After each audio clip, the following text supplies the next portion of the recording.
install it, and in my case, I can't. So, okay, but I can't on my work laptop, but I could on my normal laptop. Okay, so we are live on YouTube also, and so I see that we also have Joelle, so we can start. Good morning, good afternoon, everyone. Thank you for joining us. I'm really glad we could get together. I welcome to everyone who is joining us via the live streaming. I believe we have a number of people who joined us on Zoom also. Welcome. The goal of the event today is actually to really give us an opportunity as a community of people committed to reproducibility to come together. So we'll spend maybe 20 or 30 minutes early on to share with you the thoughts from the organizing committees, from some of the sponsors of the reproducibility program, as well as previous participants to the challenge, to just sort of share our thoughts on this. And then we're going to open it up to the community to ask their questions. With the invites, you should have gotten a link to a Slack channel where you can post your questions. And we're going to be monitoring that and bringing some of these questions here to the discussion. Today we'll be together for about an hour, but the goal is really to build up the community so that, you know, even though you may be in your own corner of the world, in your own house, maybe some of you have access to a lab, though I'm guessing most of you are working from home today, that you do realize that there's a community of researchers and practitioners who are really deeply committed to reinforcement, to reproducibility, and to doing strong research and having strong experimental methodology. So that's our goal for today. We may have some follow-up events or ability for the community to communicate, which we'll talk about over time, but that's the starting point for today. Before going any further, I'll just do a quick round of introduction, maybe just introduce who you are, where you're from, your affiliation, and what is your role in the meeting today. And after that, we'll go back to each of you to give you a little bit more time to talk about your point of view. But let's start with a quick round of intro so everyone knows who's on screen today. I'll get us started, since I think we have a few more people who've joined by now. We're at 5 after official launch time for a meeting. I'm Joelle Pineau. I'm a faculty member at McGill University. I'm also managing director of Facebook AI Research Lab. I'm based in Montreal, and I'm the co-chair for the reproducibility program at NeurIPS this year. Hugo? Yeah, hi everyone, I'm Hugo Larochelle. I lead the brain team in Montreal. I'm also a member of Mila here as well. And I guess I was senior program chair for NeurIPS last year, where we kind of kicked off our relationship with Joelle and Koustuv and the agenda of trying to encourage reproducibility, where, for instance, we kicked off the notion of and a particular specific policy and guidance for how to share code, and our expectation that people should do so to the extent that they can. And the other thing, I guess this year I'm general chair. I was less involved in the reproducibility program, but I'm happy to share sort of my perspective on its importance this year as well, and I think in the future. Thank you. Koustuv? Hi, I'm Koustuv. I'm a PhD student at McGill University and Mila, and I'm also like co-running this challenge, and I'm also a co-reproducibility chair in NeurIPS. And yeah, so really glad to like meet you all, and glad to like build this community so that we can push for more reproducibility across a lot of conferences. Thanks. Thank you. Let me pass it over to Jessica. Thanks, Joelle. Hi, I'm Jessica. I'm a PhD student at Brown, and I'm also organizing this challenge this year. Thank you. Jessie? Hi, everyone. So my name is Betsy. I am I just recently started as a postdoc at the Allen Institute for AI. My part of this challenge is that I started working on reproducibility specifically for EMNLP, which is an NLP conference, incorporating the reproducibility checklist, and also participating in the challenge, and then have joined forces with the rest of this crew to make this the best it can be. Yeah. Thank you. We were supposed to have Robert Joinic with us today. Robert's a co-founder of Papers with Code, which is a great partner in this reproducibility challenge, enabling the hosting of code and benchmarks. Unfortunately, Robert is sick today, so won't be able to join us. But if you do have questions, we'll try to find a way to send them his way and get back to you over time. We have 3 more people I'll introduce. Guillaume. Hi, my name is Guillaume Lam.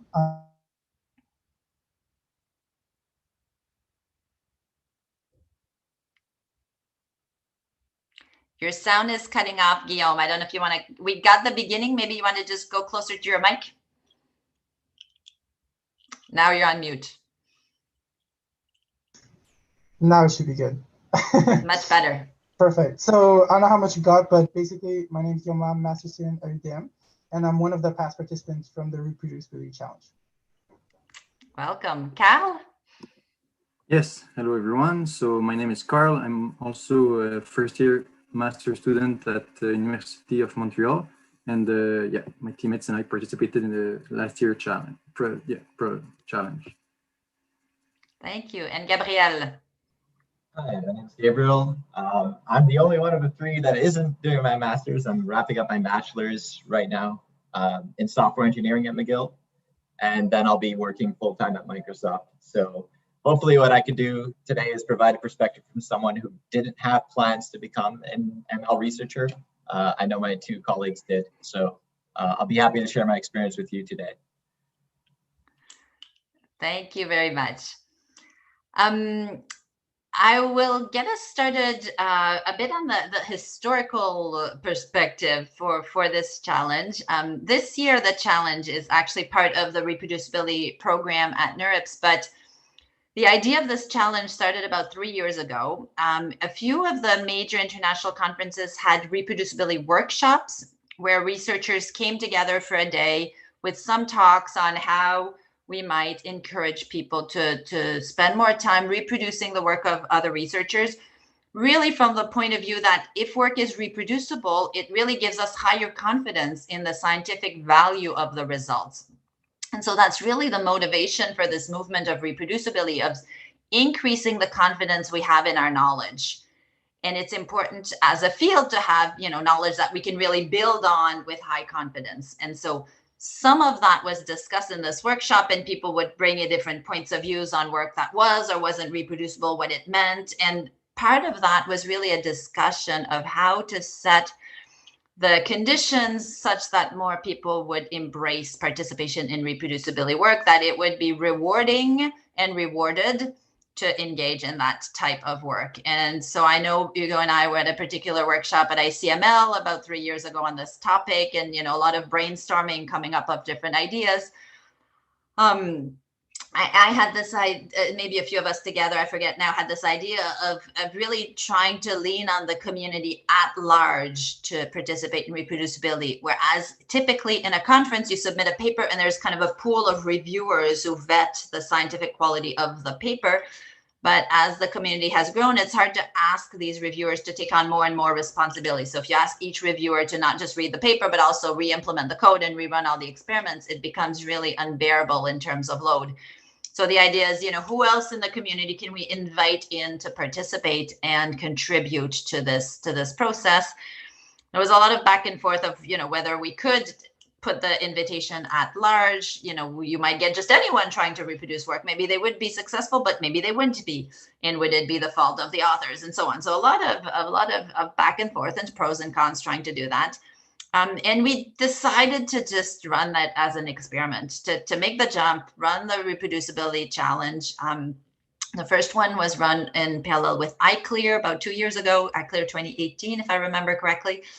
And and invite the community specifically for the iClear papers. And our thinking has evolved a bit over the years. That very first iteration, we ran the challenge during the review period, thinking that people who did the reproducibility study could contribute it and it could be taken into account in the decision of the paper.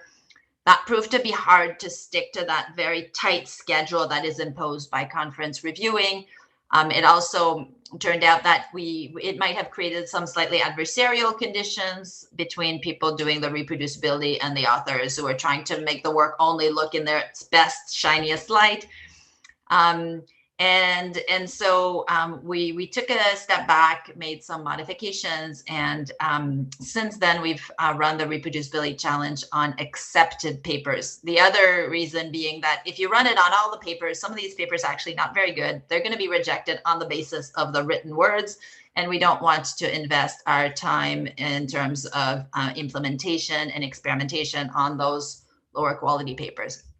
So last year we ran it on the accepted NeurIPS papers, and this year, at popular demand to expand this to papers from other conferences, we actually have 7 different conferences we're partnering with, and we're offering the possibility to reproduce papers from all of these. I think they're really the top conferences in AI, including, of course, NeurIPS, who's been our primary sponsor and home for this program, but NeurIPS, ICML, iClear, also bringing in EMNLP, and ACL on the language side, and bringing in CVPR and ECCV on the computer vision side. So it gives us much broader access to different papers, to different communities, different participants. And I'm really excited to see this year's edition for that reason. With that long historical introduction, I'm going to pass it on to Hugo and get the point of view. And Hugo has been really one of the champions and major senior sponsors of this effort. In many ways, we wouldn't be here without his advocacy with the NeurIPS board and some of the senior organizers in the community. And so I'd love to hear from him why he thinks this is important to the community at large. Thanks, Joelle. That's giving you more credit than I deserve, I feel, but I appreciate it. So I guess when I got most involved at the challenge was last year when I was senior program chair. And I guess this question of ability to reproduce work was something that Joelle actually had started talking about quite a bit. And the year before that, 2018, I think is the year that you gave your keynote at NeurIPS and talked specifically about that, introducing this notion of checklist as a soft way of encouraging better practices. And so that kind of felt like the natural next step for us, which was to just continue in that march. And I was already quite motivated by the idea of try to, again, similarly sort of softly encourage people to make code available. And that's where the idea of the code submission policy, which was still used for 2020, was put in place. And that brought us, from, I forget what the percentage of papers at code at ICML the year before, maybe it was 50% or something like 60, 50. And then it brought us to 75% that year. I actually checked before this meeting just to see whether I had numbers. And they're still at 76% of papers in their camera ready provided some links to some code, which in a sense it's good. We're not it wasn't like fashionable and then people stopped doing it. It seems like the same set of people anyways are maintaining that practice. But we're almost certainly not really done, I guess.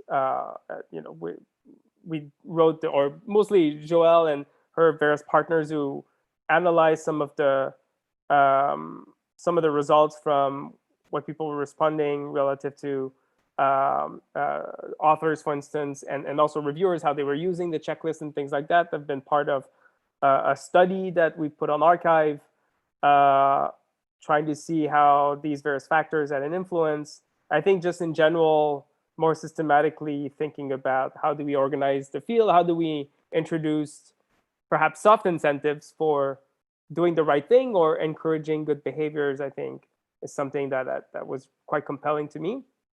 And I kind of find it, I don't think it's going to go away, or at least our interest in that, partly because even now, just from the types of problems that people in machine learning are looking at, there is a lot of interest in making sure that if you look at all the transfer learning research, or just generally speaking, out of domain generalization, I think in a way, reproducibility and or replicability is sort of getting at the similar problem, which is that whatever we create in terms of technology, whether it's code of an idea, we want it to work outside of the domain that you actually evaluated it for. And for that reason, I think that it's going to be more and more part of sort of our scientific consciousness of where we should be putting effort. So for all these reasons, I was quite glad to contribute. Thank you, and thanks for joining us today. I will invite Jessie next into the conversation. Jessie's been really a champion of reproducibility, specifically within the NLP community, and really supporting that conference through usage of their own checklist. And so be happy to hear from your point of view what's going on in the EMNLP as one of our partner organizations. Yeah, so as Joelle said, at EMNLP this year, we introduced the first NLP reproducibility checklist, which is built on and highly related to the ML reproducibility checklist that's been used previously. And really, the key argument for me here, the real motivation, is that as a collection of individuals, community really is a bunch of solo actors, and there's not some overarching organization which tells people to write reproducible papers and to provide their code until we have something like this kind of soft reproducibility checklist, which suggests, it just reminds authors of what they should be doing. And in my eyes, that plus something like the reproducibility challenge, one way that I'm excited about what's going on this year is tying those two things together. So here at EMNLP, we had the reproducibility checklist. We also now for the reproducibility challenge have a template that we've introduced, which is designed to help structure the reproducibility challenge submissions. And it also ties in, it has a place for all of the items in the checklist, really tying those two pieces together. Authors of the original papers to include the checklist items, but also those that are writing these reproductions to make sure that they also, if they're missed in the original paper, include, again, those items that are necessary for reproduction.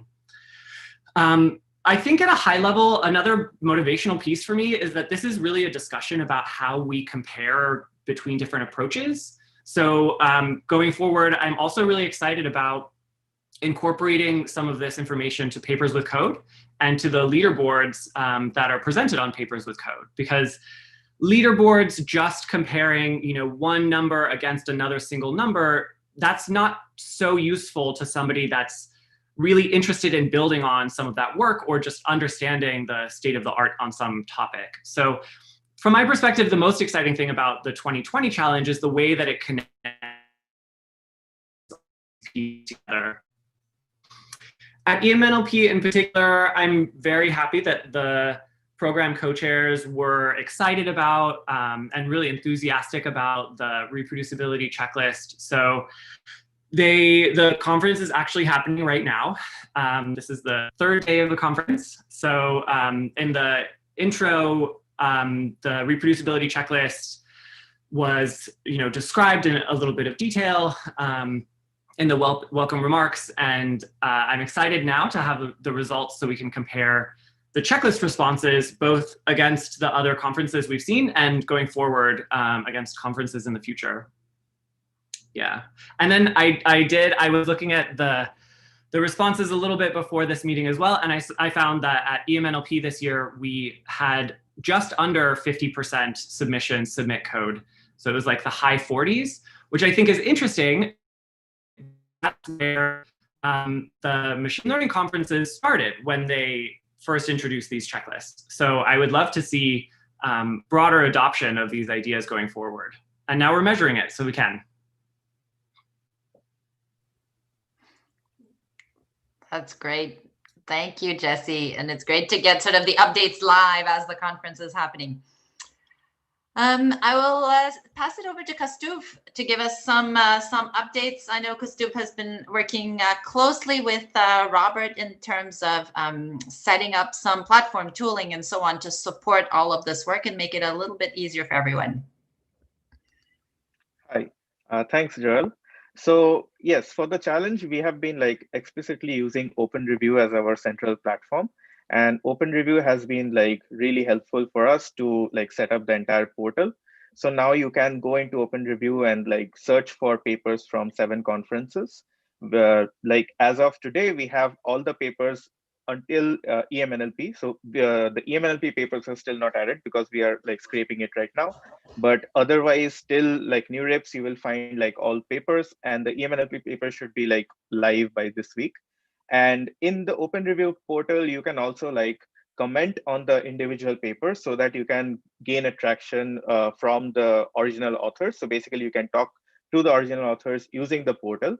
And you can also subscribe to any of these papers. So whenever you subscribe, like you can get any notification. And these notifications can include like if other teams are claiming on that particular paper, or if the author has replied to you. So even if, let's say, if you are a NeurIPS author, it's or any conference author within like 2020, the conferences that we cover, it's imperative that you also go to your forum and subscribe such that you know that which teams are participating, such that you can help them out. And that is like from platform perspective, like we are very grateful to OpenReview for supporting us in this way. And right now the challenge is ongoing. We are getting like more and more claims, and hopefully we will get like a lot of reports by the end of the deadline.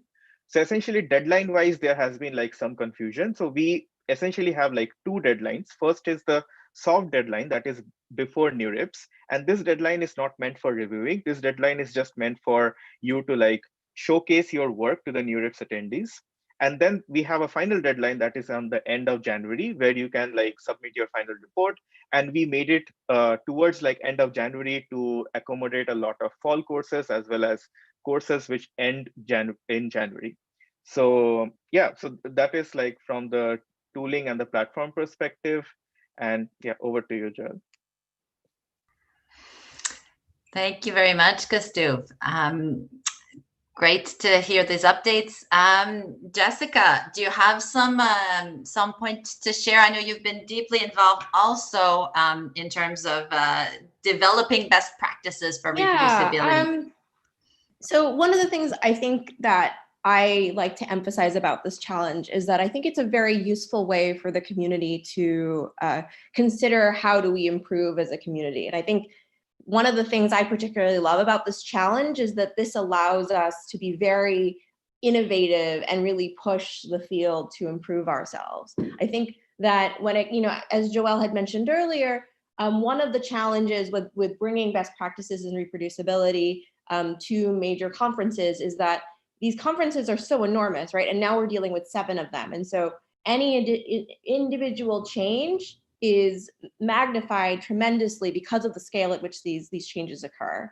And so I think one of the exciting things, and Koustuv has highlighted this, Hugo and Jessie have also highlighted this, is that this is really an opportunity for us to really take risks with improving best practices in the field. And so I think one of the things that I would like to encourage all of you and encourage, I guess myself as well and my co-organizers is to be willing to, try new things and to really take a attitude of curiosity towards our part in this challenge, because really this is how these things happen. I mean, one of the things that Hugo was talking about was about code submission, and one of the parts of reproducibility I've studied is even just submission of code. And if we look back to several years ago, prior to the strong recommendations that Joelle has suggested and the creation of this reproducibility chair role,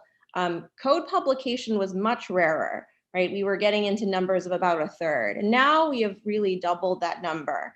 And so I really think that You know, this is really a community-wide effort, but also a community-wide effort, not only in reproducibility, but in improving scientific practice in the field. And so we really are looking to you to help us inform how we can do better research in the future. And this is why it's so important that we get your active feedback during this process, because the things that you learn about and discover will really inform how we do research in the future with regards to the conferences happening in the years to come. So I think it's particularly exciting. And, you know, again, thank you all for participating. Thank you. Thanks, Jessica. And I think this this cued me to emphasize one of the changes we've seen over the last few months that is quite exciting in terms of this effort is the partnership between Papers with Code and arXiv. For those of you who are not aware, arXiv has been for many years the leading host and repository for scientific work, published and unpublished. And very recently, they integrated a tab where authors who submit their papers can also actually submit a link to code that then links them to Paper with Code. So in many cases, you know, you may have ability to access prior code for the papers you're trying to reproduce through that new functionality, which is really quite exciting. Enough from the organizing side. Let's hear from the side of the participants. And I'm really happy that we have 3 of them join us today to talk a little bit about their experience. I think they chose to answer the call for citizen science, and we're really happy that they're here to tell us about it today. Maybe I'll go in reverse order for this and ask Gabriel first to tell us a bit, maybe what was your motivation for doing this, what you learned through it, and if you have any tips for this year's participants. Sure. So actually, I mentioned before that I'm coming from a background, more of a software engineer mindset. You know, I'm going to work as a full-time engineer at Microsoft. I'm going to work in AI platforms, so there is some crossover, but I never saw myself as a researcher. But I've always been someone who doesn't want to shy away from a challenge, especially with regards to tech. I want to learn new things, and you know, I was always interested in ML, so I went through the challenge, and it was quite an amazing experience, I will say, because you get a taste of what it's like to be a researcher. It's kind of like a good springboard for people who are interested and want to, you know, go do a master's or PhD in ML. And there's certainly much to learn about the, you know, paper review process, you know, understanding the theory and all that. So I would say the main thing I would advise is like, just take that time to understand the theory before you decide what you want to do with the paper. And, you know, be prepared, and then feel free to reach out to the authors and ask them questions, you know, clarify things. And as far as code goes, since that's more my domain, definitely we sort of lucked out in our process, and we had a very well-written code base that was extendable. It was sort of designed to be a library that you can use in other apps. So it was quite amazing and easy to work with. And so we were able to sort of, and it is also open source, and being that I'm an engineer, I'm an open source proponent. And so I was actually at one point able to make a pull request on their GitHub to add some code that I needed and that our team needed in order to customize to do what we wanted to do with our study. And so that was fantastic. And another thing I would highly suggest, and I know that people have asked about tools, you know, related to, you know, collaboration. I cannot stress this enough. We were pretty much saved by Weights and Biases. It's a service that basically does logging and instrumentation for ML models. And so this gave us observability into our results. We were able to collaborate because, you know, I was running results on my machine. You know, we all had our own DMs on the cloud that we were using. And so we were able to you know, see each other's runs in real time. You know, we know what our teammate is doing. And with that, we were able to sort of organize ourselves. We knew how long the runs would take. We were able to budget our compute time effectively. So we knew, hey, you know, it takes 12 hours to do this. So make sure that you started at like 8 a.m. and then before going to bed, you start the next one. And, you know, you get that kind of observability, which is great. And it also saved us, we were able to see that, hey, the first 20 runs we did, we made a mistake. We configured it wrong. We got the wrong results. They make no sense. We were able to go back and reproduce that because you can see the parameters we use and everything. So I'll share a link to our page for our project. You can see that we have 130 runs. It's public. So you can see all our graphs and all our stuff. And hopefully that gives you a taste if you're interested, if you're working on the reproducibility challenge. I encourage you to use a tool like this. I'm sure there are other ones that exist, but this is the one we stumbled upon. And I think I'll pass it back to my teammates then. Thank you so much, Gabriel. That's great. I think weights and biases is the tool you recommended, and you said you would share the link to the project page. I think we can share that maybe on the Zoom chat, and we'll also make sure we put it in the comments to YouTube so that people who are listening in to the streaming version can look that up. Karl, I'll invite you to say a few words next. Would love to hear what was the paper about. I don't know if you remember the title, but what did you try to reproduce? What was the topic of the work? Yeah, so the article we chose was about introducing a new unsupervised learning in the Atari games. The title is related to that. I don't know if it's the exact title, but something like that. And it came, as Gabriel said, with code from the others. What we found nice is that last year, I don't know if it's the same thing this year, but in the challenge, we had the choice of 3 tracks. So one was ablation, one was reproduction, and the other one was like full reproduction without code. And what we chose was the ablation track because for 2 main reasons. First, it includes a reproduction of results part, which we found was useful to understand the article first about the theory, and second, the code to understand better what to do with the code. And the second part was that it was not limited to reproduction. So we still had the freedom to do some experimentations on our own. And we felt that was quite interesting. And yeah, so after maybe I can talk about what personally I learned from this project. So in the article, there was many decisions that were taken without, I would say, full explanation.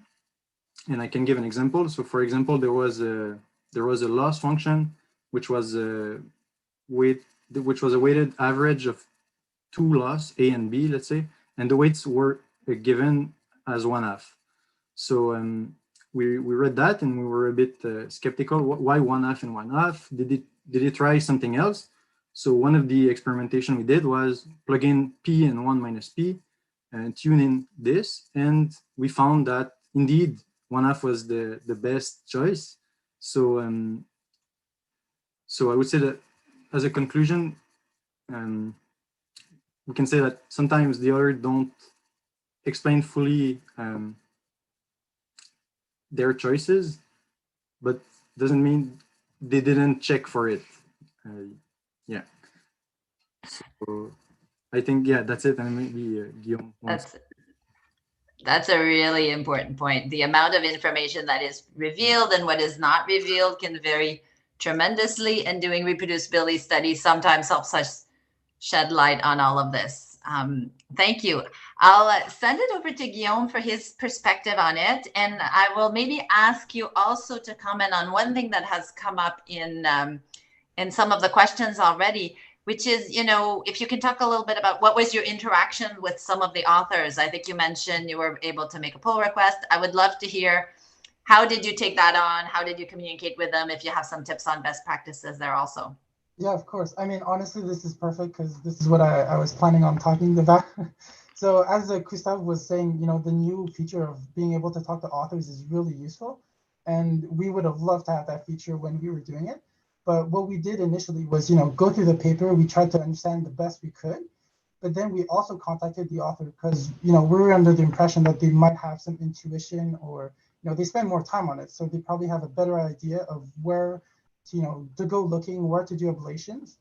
And for us as well, I think, what I personally learned is that not all ablations are equivalent, So you can maybe tune, may change with some hyperparameter. Maybe it'll give, a couple fluctuations. But I think it's more important to do ablations where we're not sure entirely of what the result will be and how important it is, to the overall model, rather than, some very specific thing. So yeah. So then in the beginning, we exchanged emails with the author. We asked them, we expressed our interest and showed, we want to work on this. And then by, answering back, and because we kind of knew what the paper was about, he's able to give us, certain tracks of where he thinks we should go looking.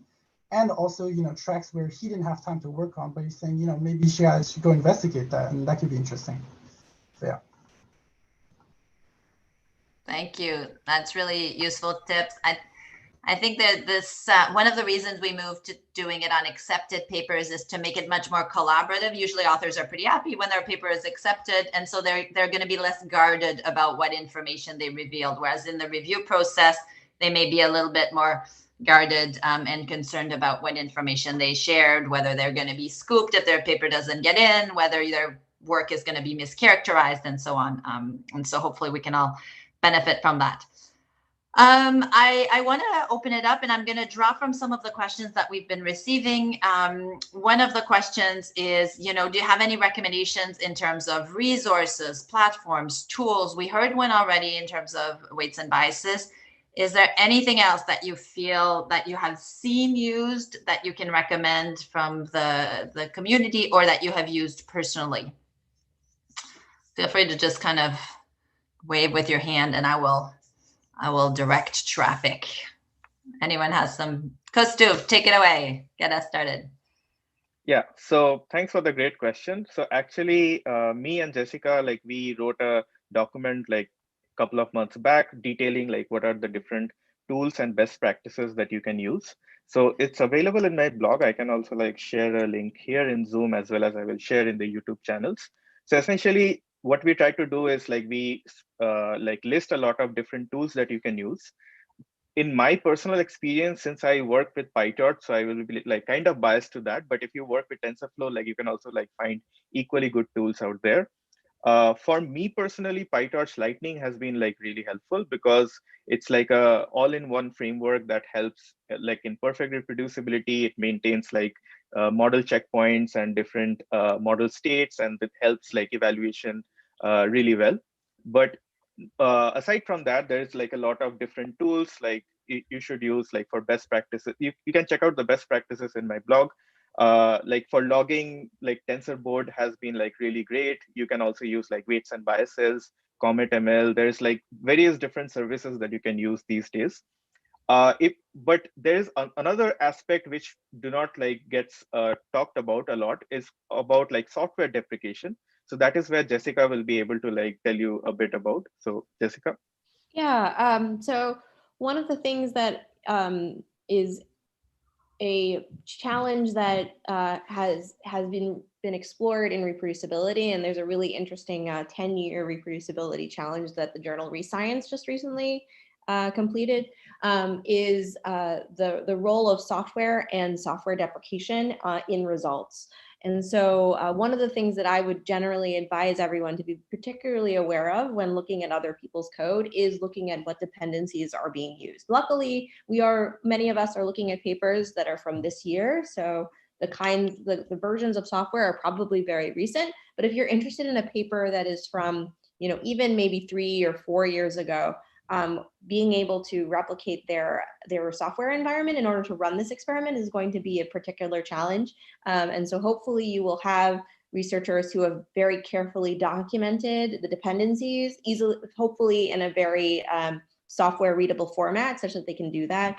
And so that's something that is particularly important to consider. And I believe we also include resources for environment creation and replication in our document. Yep.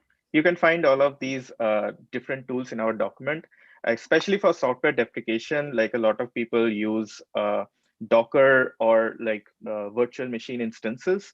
And there has been a lot of different services coming up, CodeOcean is for example, we partnered with them last time, and they also give you GPU enabled Jupyter Hub instances to work with. So these are a lot of tools are available, but it's like you have to like make use of those tools. And when you are releasing code, you should really look into the ML code, ML code completeness checklist. So that is a checklist that is published by Robert Storznik from Papers with Code. And it's very important to like shape your README in that format, such that it's very easy for someone to like pick up what are the salient parts of your code, how to run training, how to run evaluation, and so on. So as a community, we are like moving more and more towards reproducibility by enabling these kinds of methods. And hopefully you gain some insight while working on the challenge. Thanks. Thank you. Jessie, did you want to add something? Yeah, I would. So I think another component of this, which is increasingly important as time goes on, is availability of access to compute for those students or other participants that are trying to reproduce some potentially GPU-heavy experiments in the original papers. On the Reproducibility Challenge website, we do list, I think there's a few different sources for either really inexpensive GPUs, or a lot of places like CodeOcean gives some allotment of free GPUs per month based on the hour, so that people can run their experiments and keep those costs low. So I know, I ran a mini challenge for a class that I was teaching in winter of last year. And one major component, a piece of advice we gave to every student was, be careful you choose a paper to reproduce that you actually have the resources to do that. So this is one way that the community has supported reproducibility in general, and we can definitely take advantage of that going forward. And that list is on, like I said, it's on the Reproducibility Challenge 2020 website under resources. Yes, thank you. That's a really good point to plan when you start your work, what will be probably your necessary compute budget, and make sure it's feasible. We do try to make some resources available, and probably going towards next year's, we're going to start having more organization around the sponsorship aspect of this challenge, and making sure we can get a more extensive sponsorship support for this kind of work. Digging into the questions I have, I'm picking here and there a really pragmatic question for our three past participants. How did you pick the order of authors on your report pragmatically? How do you do it? So we kept it very simple. We went alphabetical. And that's actually a question I wanted to throw back, because I'm not really in a research community. Like, is there a preconceived notion that the first name on a report is like the lead author? Because in our case, we're all co-authors. We're doing the same, we all have the same level of accountability, but maybe in other environments, that's not the case. So yeah. One thing I love about this challenge is that it kind of, for newer people who are newer to the research community, it kind of gives you a window into all the different aspects of the culture that comes along with research. So, with junior graduate students, that's always a question, like, how do we decide whether the best practices? How do people think about this? I will say alphabetical is traditional in some cultures. So if you go in computer science theory, they always do it alphabetically. And so you have some advantage if you have a last name starting with A, and if you're a Zhang, then you're unfortunately not often first author, but it's well known in the community.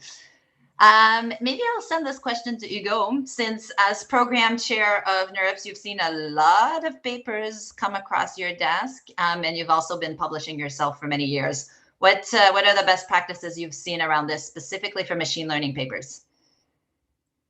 So definitely for machine learning contributions, the rough guidance would be that the first author was kind of leading the paper. Definitely most person most involved in like the experiments, quite likely the writing and so on. And then the last position might be someone more senior who perhaps mentored the first author, was at the origin of the project or the idea.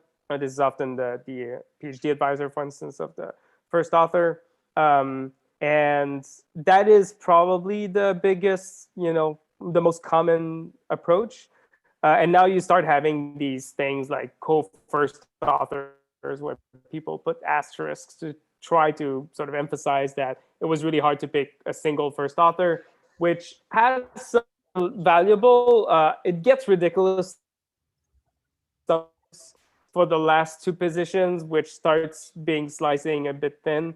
I think a practice we don't see enough would be, and I think the reproducibility challenge reports might be a good one, is to just list what everyone has done at the end of the paper.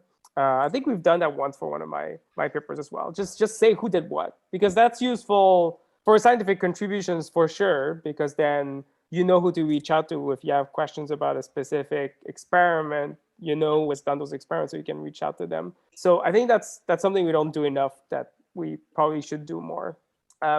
Not a super big fan of alphabetical, largely because the reality is that the convention is first author is probably the right contact person. That's another role that often the first author would play. And it is, it's a convention, it's somewhat arbitrary, but it's quite useful. It's a very sort of shortcut that's quite useful. And then I've definitely seen some papers where I thought the first author was probably the right person, and one of them was Ben Recht, I think, for one paper. And I was sort of surprised because he's a professor. I thought, I sort of doubt he's done all the experiments, but maybe he does because he's a pretty talented person. So who knows, maybe that's possible. But then if you look up the paper, he actually, to his credit, put it explicitly in asterisk. And I think as sort of a joke, wrote that he actually had done none of the work or did absolutely nothing. Or it was something like that, which I think is tongue-in-cheek kind of very Ben Recht way of saying that he is not the most important author on this paper. But you can see that can lead to some confusion, at least for the machine learning community. So generally speaking, I think for reproducibility reports, it would make alphabetical might make sense, but definitely making sure that having a listed contribution of what everyone has done is a good practice that probably in the community we should have just generally sort of adopt more broadly. Thank you. I love that suggestion. It's one that I've often done when I do team projects in my own graduate level courses, asking all the team members to have a statement of who did what, and it sometimes prevents confusion. I will say in my experience as a researcher, it's rarely worth having a real conflict about authorship orders. Because the quality of the collaboration depends on so much more, and that's why I also love this idea of explicitly stating who's done what, because that's kind of a common understanding for the field. And so maybe this is something we should think of adopting for this challenge, and in particular maybe for the papers who we select for the ReScience special issue, leaving it out there as a thought. That brings me to the next question I'll pick out of the lot. We do have the plan to take a small set of curated reports, reproducibility reports, and publish them as a special issue in the journal ReScience. We've done that for the last 2 years. In the first year, we have a small set of papers, maybe 4 of them. Last year, I think we had about 10 papers that we thought were really above the bar. The reason we do it is both because we want to amplify really strong reproducibility work to make sure that it gets an audience and make sure that people who are doing this great work get some recognition for it.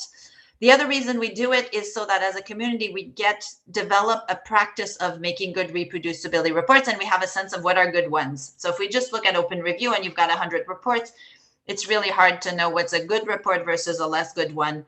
And so for those of you who have some questions about how to structure your report, how to put it in, I encourage you to look at the last 2 issues we've edited with ReScience, so you'll get a sense of what are some of the better reports that we have seen. All of them have been peer reviewed and edited. That being said, the specific question that came out in the thread is, do you have any suggestions for better report submissions to be accepted into ReScience?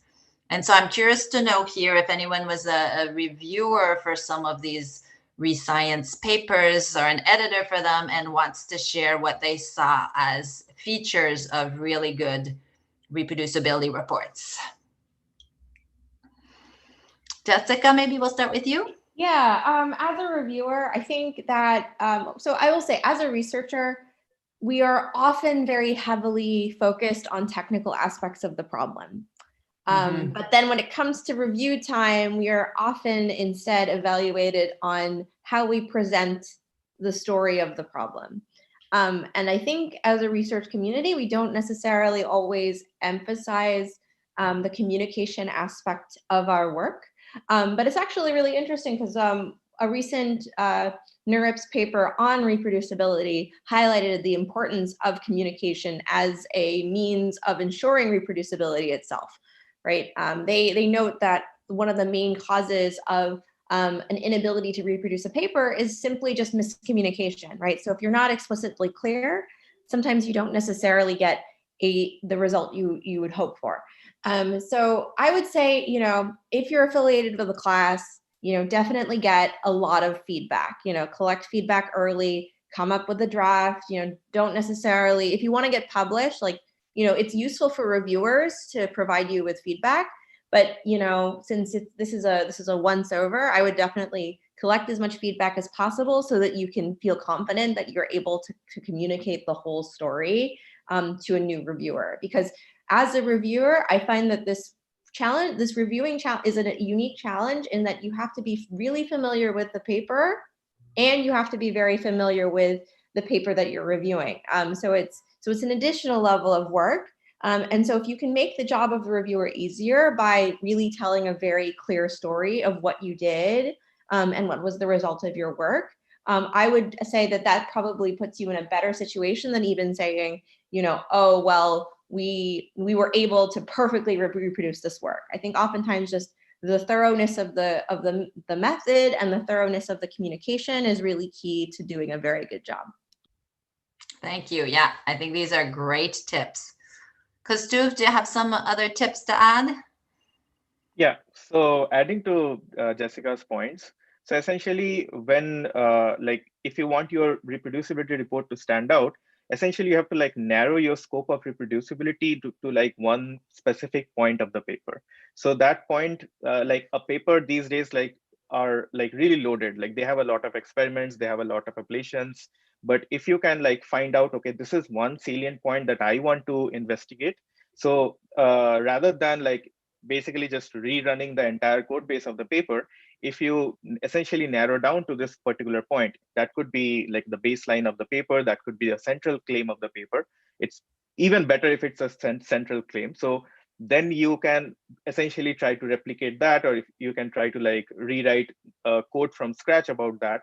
And then when you dig deeply into that central question, that reproducibility report becomes more and more useful for a lot of readers. And that's how we get better reviewer scores. And that's how you get your publication in ReScience.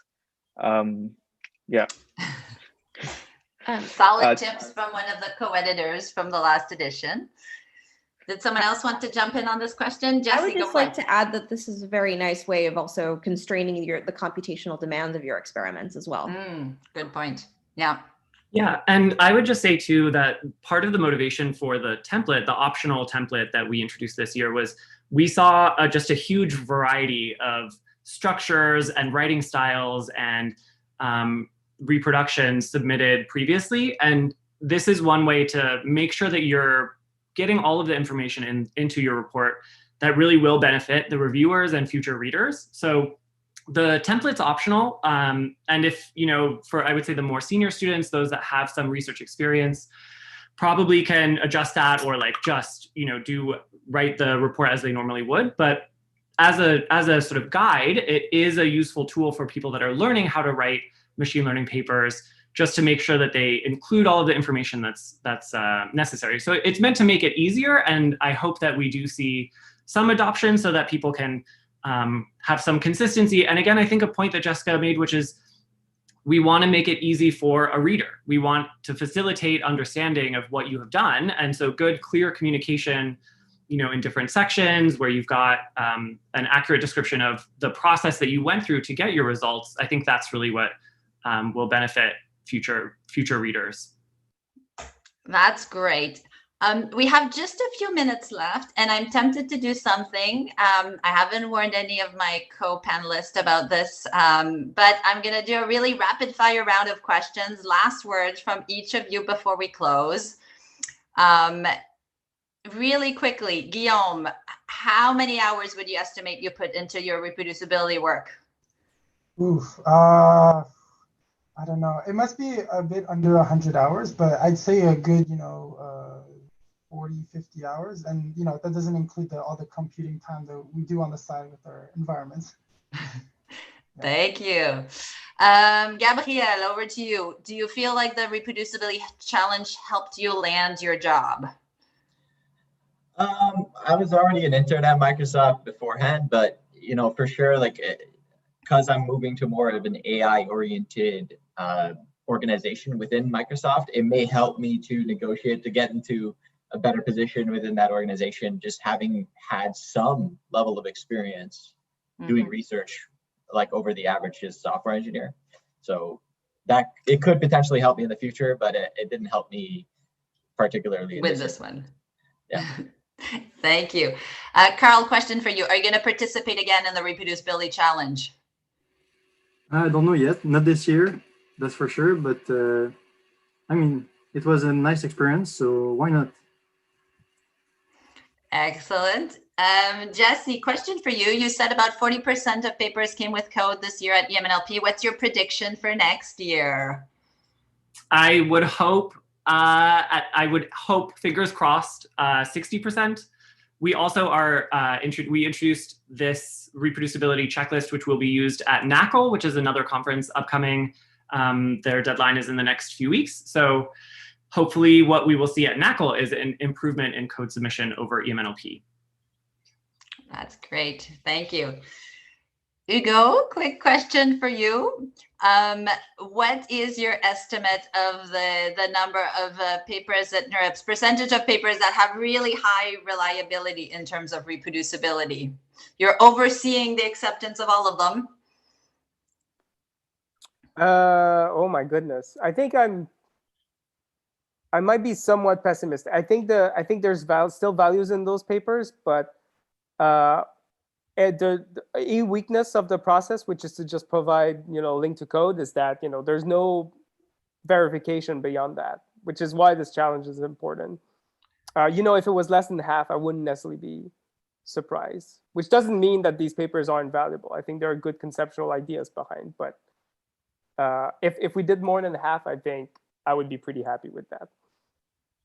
I'll take it from the point of view that you think as scientists, we have to be humble and always aim for more and better work. It's hard to get it right, I think. It's not easy. So, yeah. Absolutely. Jessica, quick question for you. I know you keep an eye on many different sub-communities. Do you have a sense of who has the better track record between core machine learning, language, vision in terms of reproducibility? I mean, I don't necessarily know who's doing the best job. I would like to believe that because the NeurIPS community has had the longest track record, we have been most acculturated to these norms, but you never know. I mean, I would hope though that since NeurIPS is such a big community, that it will have enough of an influential role that everyone's doing a good job. So it's, again, like Hugo said, it's hard to tell. Thank you very much. Koustuv, last word for you. What do you think everyone should keep in mind when they're participating in this challenge? What's the guiding message to keep in mind? Think about this way, that you are contributing to the knowledge of the original paper. So think about this way, that you are like an extra author in that paper, and how you can help in to all the readers to help them to get more information out of that paper. So your investigation is useful. Your investigation doesn't need to be adversarial. Your investigation will actually help the strength of the paper and will actually help readers to make more informed decisions about the paper. So think yourself in that way, and best of luck for the challenge. Thank you so much for that. I don't think I could have said it better. I really have this point of view that we are engaged in science as really an activity that we do as a community. And that's why I'm really invested in this work. With this, let me thank all of our panelists who joined us today. It's been wonderful to have this chance to chat with you. Thank you to everyone who sent in their questions, who joined us on Zoom or for the streaming. And thank you for all the participants, all who are out there and who are going to help us with this work through their actual reproducibility reports. Some of the questions we didn't get to, we'll try to get back to you in chat or in comments. And feel free to ping the organizers if you have some really important information you need to know about to enable you to participate. Thank you all very, very much. And I hope you have a good day wherever you are. Thanks, Bye, Joelle. everyone. Thanks, Joelle. Thank you, everyone. Thanks, Joelle. Thanks, Thank you. Koustuv. Thank Thanks, everyone. you. Thanks all for coming. Thanks. Bye-bye.